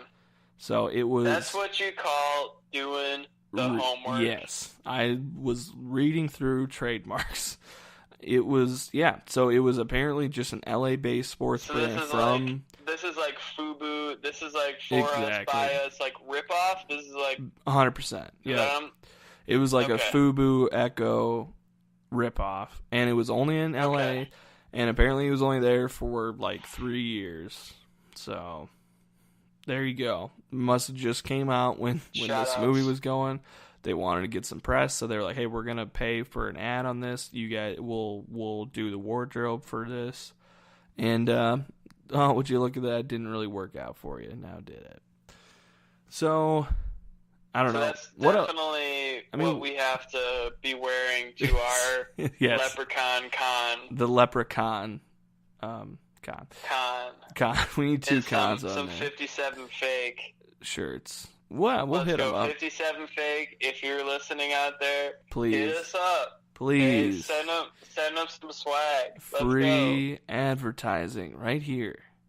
Yeah. So, yeah, that would be great. We got to get that going. We got to get people on that. But I don't know. There's not really a lot to say about 6 other than it was just disappointing. Where the first Leprechaun in the Hood had charm, it mixed everything well. It had interesting characters. It was absurd. This one just felt kind of tired. It felt like, oh, we're doing it again, and it was just like, yeah, okay, I suppose. You know, I thought some like high watermarks. I thought the introduction of the Leprechaun after the guy took like the Herculean bong rip was pretty incredible, because like who hasn't taken like just the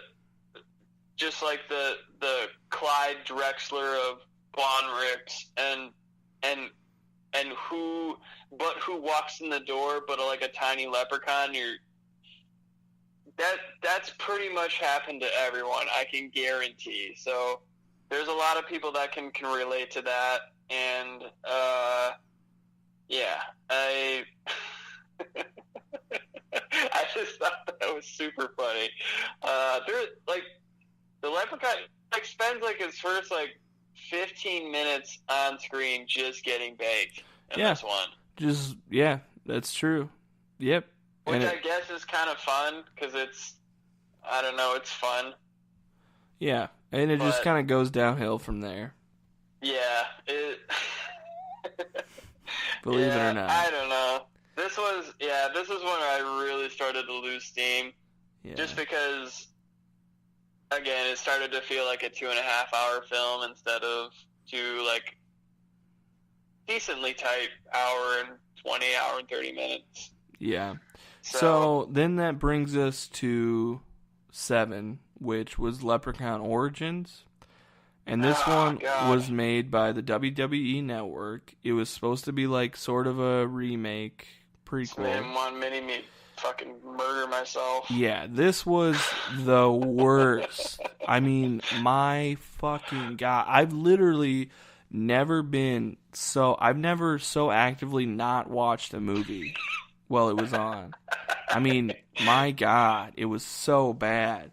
I mean, it just, I just sat there and just counted the minutes until it was over. I couldn't deal with it. Bad. So for me, okay, we'll get to the rankings later, but I fucking hated this one too. And I was so mad because, like we said at the start of the show, Luke had watched these before me, and so he was like, yeah, like I really didn't like 7. I was like, fuck, I didn't want to like end on like one shitty one that I hadn't seen. So, so for this one, I'll say that I spent like the first 10 minutes or so looking for Leprechaun Returns, mostly because I just wanted to like torture Luke, because I'm like, I'm gonna find this fucking link and make him watch this. Because I was one. like, And oh, I'm I like, can't there's find no way it's 8, better, so right? well. It's like, god damn it. Yeah, no, this. So, okay, so let's start at the top. Okay. So Leprechaun origins. So this is an origin story because, we needed to know, where did he come from? Right. But Ireland, I'm assuming. Every story has an Uncle Ben. Who killed Uncle Ben, and how does our hero handle it? We got to figure it out. So that's where we're at. So, my first question. Are you asking me? Is this why is it in like modern day? Like, I thought it was like the origins of Leprechaun. Right. I'm pretty sure leprechauns have been around for a long time. That was my first little bullet point. So is origins after all the rest? Question mark. Yeah, I guess so. Kinda. I mean, yeah, kinda. It was like the first thing I looked at. I'm like, wait, what? Because I thought it was gonna be like oldie times. Yeah, it should have been. That instantly would have been better if it was like The Witch. Just anything remotely, you could have like set it in like 1983, and I'd have been like, wow, shit, this is like way older than the first one. I mean, I would have loved to see an IRA spinoff, like IRA in the 90s, 80s and 90s, and then like also have, I don't know, we could write a fucking Leprechaun movie. We're going to. Right. It's going to happen. Patreon, you guys got to support us. But yeah, no, definitely so modern time. My second bullet point, fucking goddamn it, do we have to go back to white people? Solid critique on that. Yeah. Yeah. Yeah. I mean, I've like watched, when I was trying not to watch this, my thought was, this is like the perfect blueprint of the most generic modern horror movie. Like, I mean, it just checked every box. I couldn't believe it was just like check, check, check, check, check, check. Like, it just fucking sucked. So this is my next bullet point, and this one I can maybe like elaborate on a little bit. But as I was, and I'm not even like watching this, as I was just watching the first like 3 minutes of this, I noticed that I have this weird prejudice. I have this weird prejudice towards male like B-movie actors, and they just like set me off for some reason. Like when that guy's walking through the path, and he like picks like a piece of straw and he like puts it in his mouth, it just pisses me off. Like, did you like feel that at all? I don't remember that scene at all. I think I'm actively purging this from my memory. Do you know what I'm saying though? Just like that B-movie actor, like that male B-movie actor who's just like, when they're just kind of like, you just kind of want to punch him. Like they're just really hamming it up. Yeah, I don't even know. It's just like I feel like I feel like from Step Brothers, I just want to. You have a real punchable face, you know. Mm-hmm. Like I just. Okay. Yeah. Right. Yeah. Like the short guy. Oh yeah. He's been in a bunch of movies. He was in Freddy vs. Jason. Okay, because I had in my notes, is he Leprechaun? He 3 inches shorter than everyone else on screen. Yeah, you definitely were getting dumber. I'm like reading these word for word. He's short. He's short, man. He's actually he's 3 inches shorter than both the females and everyone else on the screen. Yeah. So I thought maybe maybe he's a surprise leprechaun. I don't know. That would have been a better twist. Throws a curveball. Yeah. Again, we could write this, but please support us. Yeah, it just and then the worst crime of all. I mean, I don't want to spend much time on this, but they just made the leprechaun just a faceless beast. It didn't talk. Yeah, he doesn't talk. It didn't rap. It didn't smoke weed. He didn't tell any No. puns. Nobody stole his gold. He didn't have any magic. Growls. He didn't turn his cane into a lightsaber. He didn't kill anyone with a pogo stick. He didn't drive a little go-kart. He wasn't fun at all. He just He was. didn't rape and murder a He transvestite. didn't rape and murder transvestite, which is obviously hilarious. You know, this is just clear wish fulfillment. It just didn't. Oh boy. Wait, what's that? We'll probably want to edit that. Okay, yeah, we'll do it. We'll get it after. It just didn't. I don't want to spend any more time thinking about it. Just awful. So it gave me cancer. Were you not a fan of? So this is what I thought when I started the movie, because I didn't know anything about it. I was just like, well, Luke doesn't really like this. Let's take a look. And I was like, okay. So we have like the xenomorph vision. Cool. This guy's seen Alien 3. Like and we get a lot of that. Yep. And then I was like, okay, cool. This guy's also seen Jaws. Like, we're not going to see the Leprechaun. I thought it, like, if you were just scrolling through sci-fi and you're just, like, flipping through stuff, I don't think you would ever know this was, like, you're right. You said, like, I don't consider this a Leprechaun movie. Like, it's not really. No, it's not. I don't. I hate that we're talking about it right now. I hate that we're the Leprechaun experts and we have to waste our time. It's not a Leprechaun movie. Right. Fuck you. Fuck you, Leprechaun Origins. Fuck you. Go ahead, sir. Shout-outs. She's wanted to get her master's degree in history since she was 2. That doesn't make any sense. Right.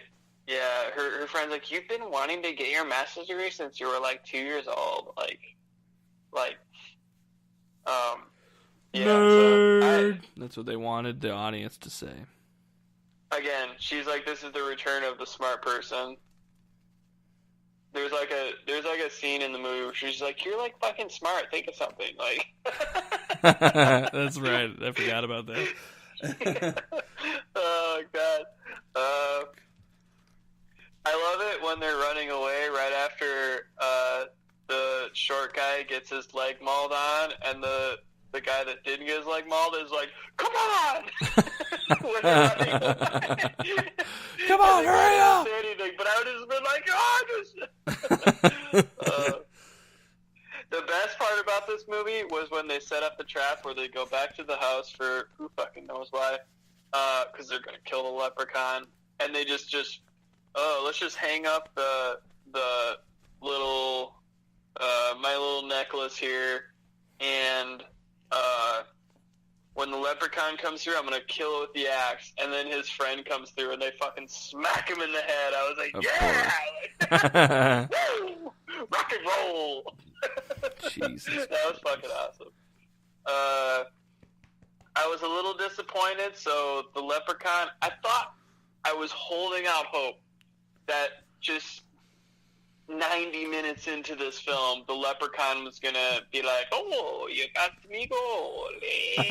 Just like he was gonna come around, you know, and it was gonna be awesome. Yeah.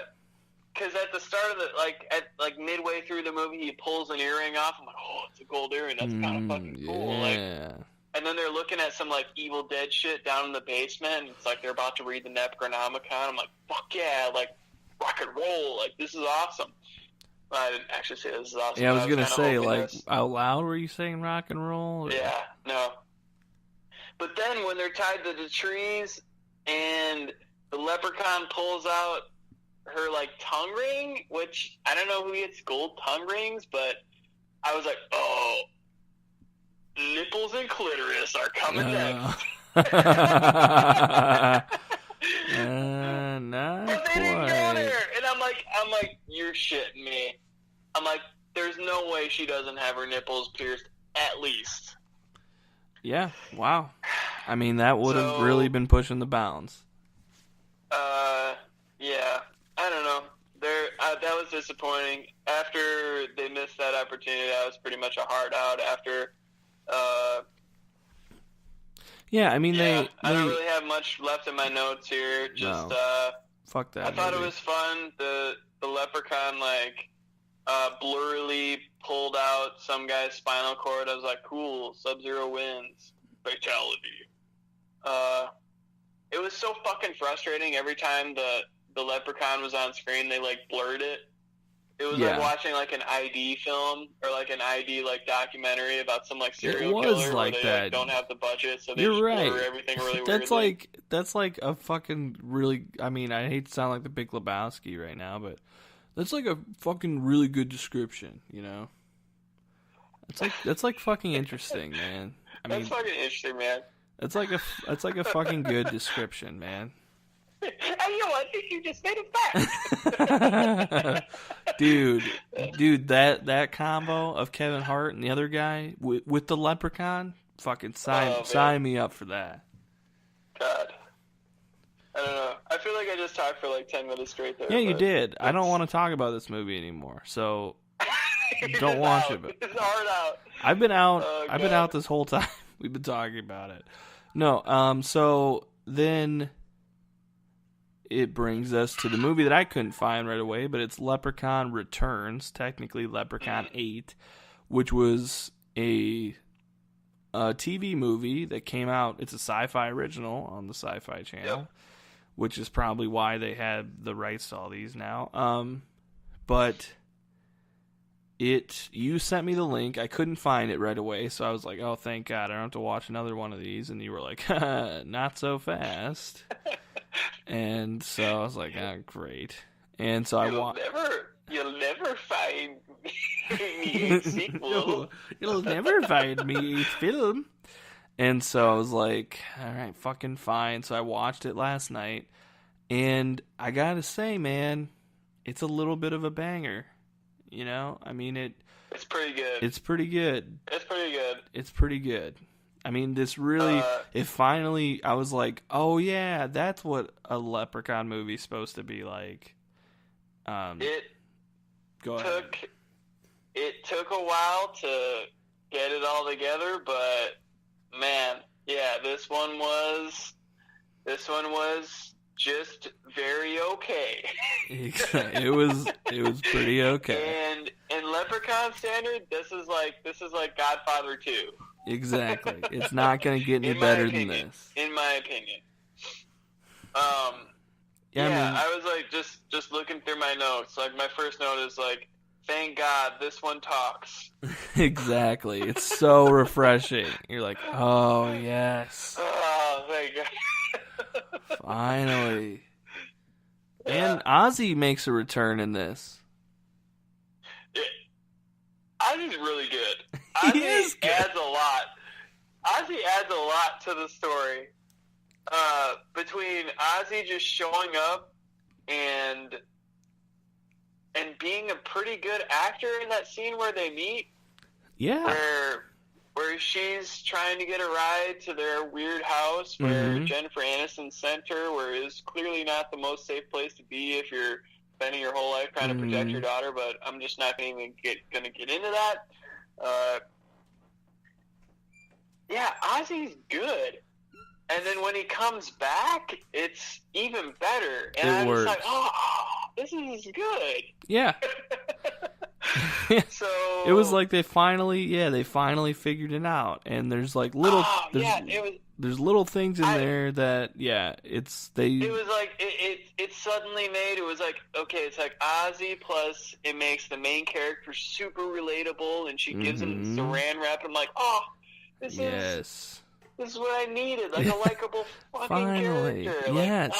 Like, she was probably the best girl. Yeah. Well, no, I mean, I don't know. It's between Princess Serena. Shut the fuck up. That doesn't count. Shut up. No. And I loved how in this one they used all of the mythology for the most part. I mean, they didn't really bring back the medallion or the flute, but like they used all of them that all the other movies introduced, and I was like, yes, fucking thank you.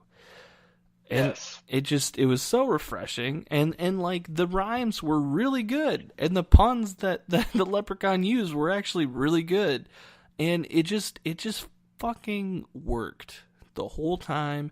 And Right. in a modern setting, it worked really well. And they were doing callbacks to the original. It fucking was like, thank you for this.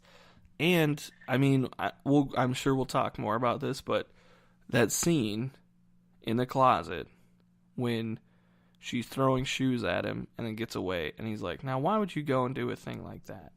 And then he's sorting through the shoes, putting them back, and he fucking throws the Crocs away. He's like, what the fuck are these? It was so good. Man, that was good. It was incredible. Yeah. It was the perfect bit of respecting the lore plus also making a commentary on society. This is like what comedy is. This is like what like comedy writers do. Yeah. And it just felt like the right sort of deal. And I did some research here because this is what we're fucking about here on the L Squared podcast. So one of the writers of this film has been working on Ash versus the Evil Dead, which is like the Evil Dead series that's on, which is on Miramax right now, which makes so much sense. And I've heard it's really good. Like, have you seen it? Yeah, and it is really good. I've seen the first season. It's great. And I was like, this is what this is what it should have been for the last like 15 years. So that was good. I just like it was.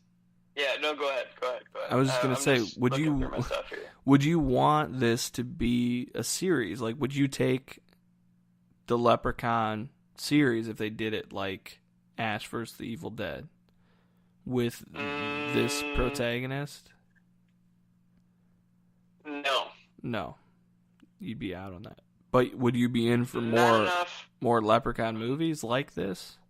More Leprechaun movies. So I had that down at the bottom here, like final thoughts. So Darren Bosman, he's done Saw 2 through 4, and he tweeted over this recent. He's been tweeting the last like 3 years or something like that over St. Patrick's Day how much he wants to reboot the Leprechaun series.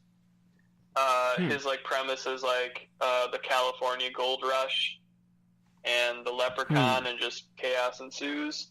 Sure. But I would be down if anyone, any Ari Aster, I don't even, James Wan, Denis Villeneuve.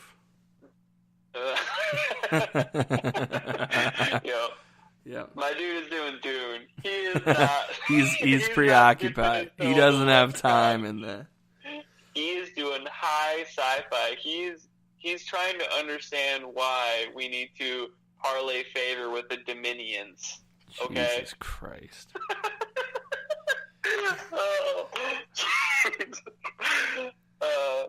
Yeah. Okay. So. Well, yeah, I mean, if any one of those guys took over the series, I would love it. Yeah. I really like the last one. I did too. The film guy, even though he didn't run away from the drone, I thought he was great. He made a Werner Herzog reference. I know. At that point, I was like, okay, this is the best film of the series. Yeah, I literally paused it to tell Josh about it, and he, our producer, and he was like, I don't know who that is. And I was like, I guess that joke was just for me and Jurdo. But it just, man, that was good. I that got me. One girl, when they were trying to decide if the Leprechaun was a cannibal or not, he's like, he seems a little too defined with that jaunty-ass hat. He wouldn't eat people with the hat on. I'm like, okay, man. That's good. Yeah, there were a lot of good ones, like when she, would you like a shamrock shake, and then shoves it in the mouth, and she's like, God, I wish somebody heard that.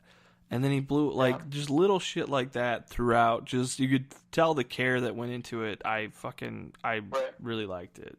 So, I'm glad that you made me watch it. I'm glad that I found it. Because after 6 and 7, I was like, I never want to watch any Leprechaun movie ever again.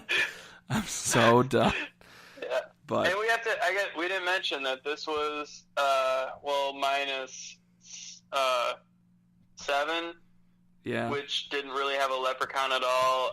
This was minus Warwick Davis. So this was a real talking leprechaun that was great, and it was... I looked into that a bit. Warwick Davis is like, yeah, I would still do it, but he's at a point, like, he's had kids, and he's not really, like, crazy about doing the leprechaun character anymore. He's like, well, maybe when they're older and grown up, I'll come back to it. So who knows? But this one worked fine for me. Yeah. Did they really get Jennifer Aniston's voice? No. For the ending? That was not her voice. Oh, they didn't? No, because I like fake Jennifer Aniston. Yeah, because I like kept playing it over and over, and I was like, "That's not her. That's not my Jennifer Aniston." But you didn't just go through the credits and look. I didn't, but I know my Jennifer Aniston. Oh, so it's not. I didn't look through the credits, but I'm just saying. Okay. I know my Jennifer Aniston. All right. You know, it smelled like her. You know, it wasn't. Sounded pretty good to me, but. Yeah, that's a Diamond Jim situation we got going on. Diamond Gem. Yeah. I don't know. What do we got left? Rank them and. Yeah, let's rank them. So, and then we can let's just do it. So let's go worst to first. So worst is obviously 7 because it's not even a real fucking Leprechaun movie. So it's got to be, right? It's between that and 3 for me. I'm doing 7. I was so fucking offended by 3. But let's just do 7 because it's not even a real Leprechaun movie. So we're just not even going to count it. So we're getting 7 out of the way. And then, like, for me, I want to put 4 next. Because I fucking hated 4. No. No, 4. You wait. You wait. Oh, my God. No, let the boy watch. Let him watch 4. Okay? He watches 4. Okay? 3 goes next. What about 6, though? 3's at 6 can come after.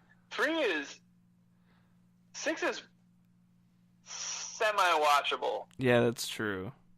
3 has like 6 has like normal people, and it's like it's not like everything is just the worst thing ever.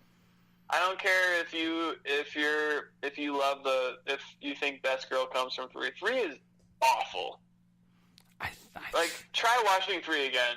I dare you. I really don't want to. Put it on. But I feel like 4 is worse than 3. No way, man. All right. I can concede to 3 just because I was like, this gambling stuff is going to make or break it for Jurdo, for Old Legs, because Old Legs is a compulsive gambler. So, I mean, if he's out on that, then, then I'm out on it too. So, fine. I'll concede we can put 3 next. 3. So then it's between... So it's going 7 then 3. So now 7, 3, it's between 6 and 4. I would go 6 here just because I have 4 much, much, much, much, much higher. See, like 4 is like high in space. High into space. 4, like I just the Dominions. Think about the Dominions control the spice. The Dominions control the spice. Think about that before you answer that question. All right, fine. We can fucking put 6 next. But then it's got to be 4 or 1. So, again, I think I'd much rather watch 4 than 1. If you're just like saying, like, which one should we watch, 1 or 4? Yeah, I suppose you're right. Yeah, no, that's a good point. All right, so we're doing 1 then. So it's all right. So we have 7, 3, 6, 1. Yep. Okay. So then it's 4. So again, no, I'm not. 4 is not going any higher. I thought I could get number 1. No. The Dominions, though. No. Princess Serena. No, it's 4. 4 is next. Okay. So now it's between. This is the hard part. Now between 2, 5, and 8. So, like, 2 is pretty high for me. 2 was, like, the first one that got it right. And 2 has Uncle Morty, and it has some good lore. I'm okay with 5 here. Okay, let's do 5. I didn't love 5 as much. Yeah, I mean 5... As you did, I think. I'm perfectly fine with putting 5 there. So now it's between 2 and 8 for the number 1 spot. And I think just 2. From us talking, it's got to be 2, and then 8's got to be 1. Yep. Reverse chronological. There we go. So it goes 8, 2, 5, 4, 1, then 6, then 3, then 7. Right, yeah. Man, I just did that all in my head. You sound like Warwick Davis counting your shillings there. That's a really good callback, guys. That's a really good reference. So, I mean, if you're watching these movies, like, it's honestly, it wasn't a bad marathon, but we found out if you watch like 4, you're gonna get burnt out on one of them. So there's some shit ones in there, but like, I feel like if you did, I mean, what would be your order to watch these in? Wow. So 1, 2, skip 3, 4, 5, skip 6, skip 7, 8. Right? Yeah. I mean, that's really it. Because you should watch the first one first, just so you can, like, get a feel for it. And you kind of, like, you start thinking of stuff. And then 2, you're like, oh, okay, we can do some shit. And then, yeah, you just, whatever. But then 4, you're like, what the fucking fuck is happening? And then 5 is good. And then... Yeah, I guess and then, 8. It's pretty much like 2 trilogies, right? It's 1, 2, 4, and then 5. The next night you go 5, and then 8. Are we skipping 6? you go 4, 5, 8, right? Yeah. So you could kind of do 1, 2, take a night off, do 4, let it breathe a little bit, and then do 5, 8. Or you could just watch 4. I don't know if anyone should watch that. It might be the best in the series. Shut the fuck up. Before I watched 8, true. I thought it was my favorite. I'm not kidding. Wow. I mean, I can't believe it, because I hated every single second of it. I could not take it. This is... Oh, man. This is... I feel like you're probably playing the outro music here as I'm... I mean, I definitely can. Oh, look at that. There it goes. As I'm about to start, What about the Dominions? What about them? Yeah, so check us out on Twitter at LukeLarson89. We're on L Squared Podcast on Twitter, L2 Podcast on Facebook. Check us out on SoundCloud, on YouTube, and we are now the official podcast of the Leprechaun film franchise. Facts. So again, next week. You tell them what's next week. Triple Frontier. That's right. Podcast. Triple threat. Triple threat. Frontier. Look 3 out. uncles coming together. Like fucking Voltron. Our resident uncle, Uncle Chuck, is coming back on the pod next week. Thoughts. Have you been wondering what character you are? Tune in. We'll find out which we'll one you hash it out. Don't you worry about that. Hell yeah. You ever feel like you're choking someone? You just want to choke somebody out at a grocery store? Me too. Tune into the podcast. Me too. We'll talk all about it. Triple Frontier. Do you ever feel like your masculinity is in question, and do you want to know steps on how to improve that? Tune in next week. Do you ever wonder if the flag is on your shoulder when you're going out on a mission? Tune in next week. We'll tell you. We'll tell you. Or something along those lines. I don't know. Right. Yeah. I mean, we'll talk about. I mean, I'm sure we'll talk about the movie and whatever else kind of like you guys know, it kind of comes, some stuff, it just kind of comes in and you just do it. Yeah. And that's it. The outro's done. That's it. The music's done. We've That's picked it. it out. And we never have to think about these Leprechaun movies ever again. I'm so fucking happy. All right. Peace. I love you, man. Peace. Love you.